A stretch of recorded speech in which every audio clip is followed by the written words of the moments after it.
Real talk. Kahit matalino ka, ang unang-unang ang bibitaw sa'yo ay yung mga kamag-anak mo, yung mga natulungan mo. Akala mo tutulungan ka nila? No. Kaya dapat maaawa ka sa sarili mo. Gumawa ka ng pera dahil pera is dignity. Trabaho is dignity. Pag wala ka pareho niyan, kawawa ka. Minsan ang pinakaunang lalayo sa'yo ay yung mga taong sinandalan mo noon.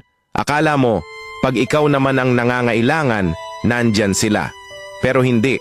Ang masakit pa, minsan sila pa yung unang huhusga sa'yo.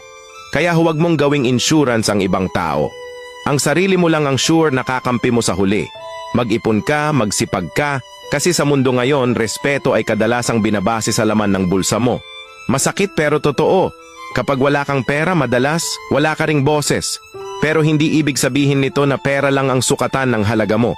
Kaya habang may chance ka, kumilos ka. Kasi sa dulo, sarili mo lang ang maaasahan mo.